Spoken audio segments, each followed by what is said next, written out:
Let's go right into racket number 1. Mm-hmm. NAR board overwhelmingly approves the pocket listing policy. Mm-hmm. Now, it's interesting. This is 729 to 70 votes. So, yeah, it was overwhelming. Mm-hmm. But what's interesting is it just reminds you that there's 800 member board. I feel like why? They must pay. They must pay to be a board member. Like, that's the only reason to have that many members. They're like, you know what? We are short on some cash. Let's allow more board members, and they have to pay or something to be a board member. Every time I hear that number, I'm like, what is going on? But let's get into what we're really talking about here. They've approved this pocket listing policy. It looks like somebody then didn't vote. Yeah, one person just they didn't show up. I'm not going to vote. They're like, you know what? $7.99. I'm going to go dance on a party bus for my retreat. So they voted to approve the clear cooperation policy. Sounds like our government or something with these names, which will require listing brokers to submit a listing to the multiple listing service within 1 business day of marketing the property to the public. Mm-hmm. So this will, as a result, will effectively end the growing practice of publicizing listings for days or weeks without making it universally available to other agents. Right. So this is where, I feel like I'm having a hard time deciphering, what that all means. Because in my mind, they're just looking for the paperwork, right?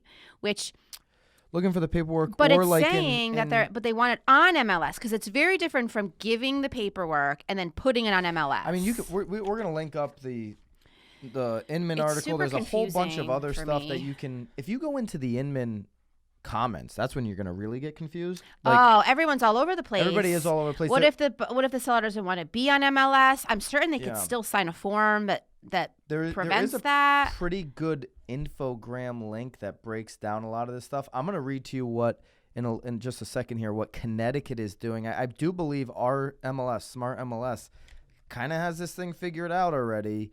I do think the 5 bullet point rules make a lot of sense. Right. But I'll tell you what this is all about. Do you really want to know what this is all about? What this NAR board vote is all about? I think you want to tell them even if they don't want to know. It's all about NAR versus Compass. The NAR board, the brokers, the whoever, doesn't want to see Compass doing what they've been doing over the last however many months, however many, couple of years, whatever it's been, where they're putting listings on their website for 2 weeks before they put it on the MLS, right? That's what this whole entire 729 to 70 vote is. It's NAR versus Compass, okay? So that is what it is. I'm actually interested to see, and it says it in the end of this article somewhere, what they say here is, here it is. It may be restraining a business practice that is perfectly legal, and it may also serve to drive members away from the MLS. Will that happen? Will a big name like Compass or another big name out there actually get out of the National Association of Realtors one day? I don't know the answer to that one. I just feel like I'm still so one of the confused big by all 5 of or it. 6 names. Because they could still have the paperwork and they could still stay on their website, yes, well, right? Let me tell you what we do here in Connecticut in CT. We don't get a lot of things right, but I think this one could be not many right. things.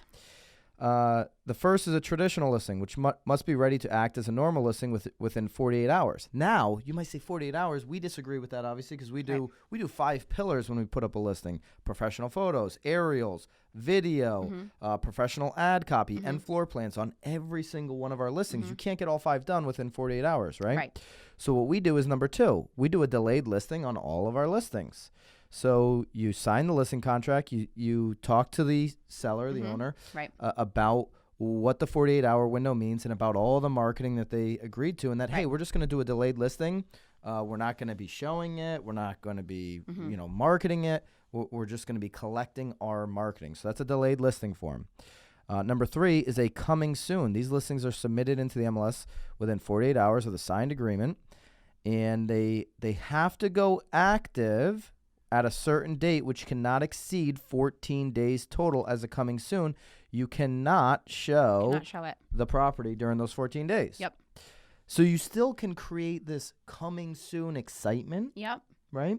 It's still open Well, to which all is the perfect too, agents. because especially if your client is still sort of like primping and all, but you know that in 2 weeks you're like really close to like say like Thanksgiving or something, it's sort of like the perfect thing to do. You can also market a listing number 4 here as withhold. They're submitted to the MLS, but they're not displayed to any other agents or distributed to third-party parties at the direction of the seller who must sign the form. And then number 5, these listings may be publicly marketed at the direction of the listing agent and seller. However, they cannot be made as active in the MLS until at least 30 days following the listing execution.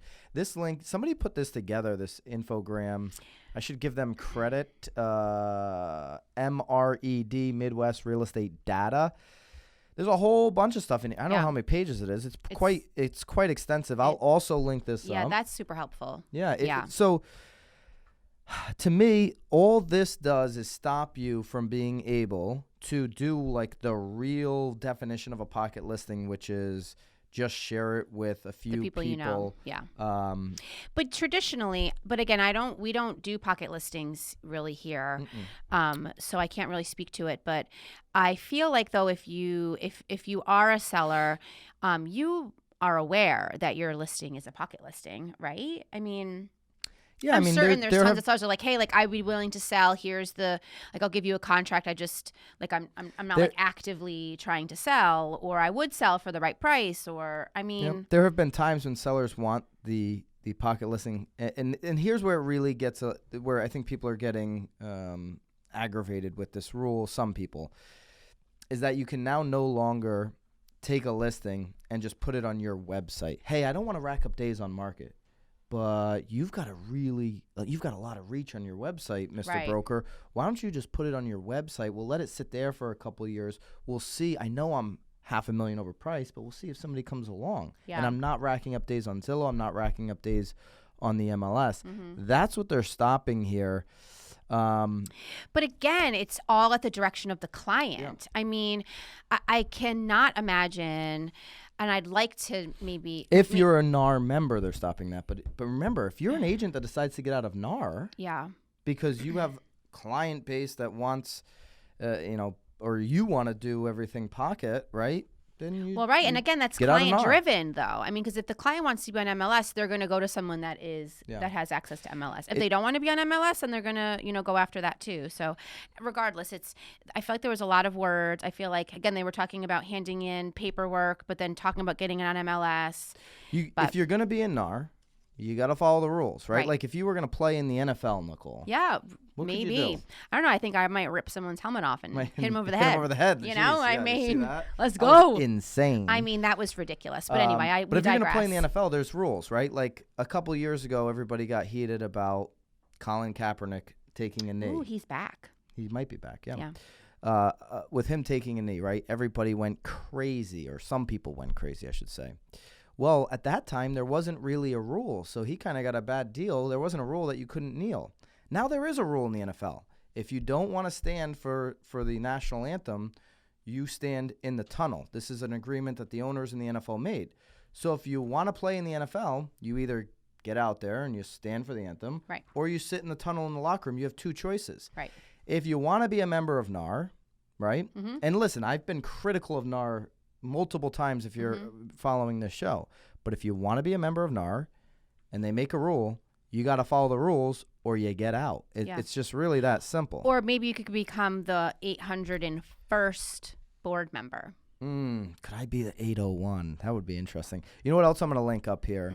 So I'm going to link up the Inman article. I'm going to link up the MRED data infogram. Yeah. And I'm also going to link up a video with some of the best agents in our country.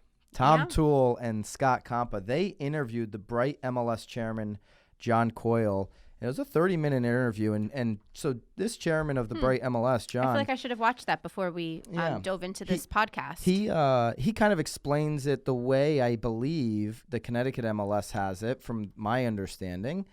And it makes a lot of sense to me. And they are actually 10% of all MLSs in the country. So they've got a little bit of weight there, the largest MLS combination. And so, 3 places to go and find information. I will tell you right now, the comment sections, while we should be having this conversation, are getting a little bit confusing. Yeah. But ultimately, what do I think do I think this is a racket or not? It's their rule. But I think it's really about Compass. So that could be a racket.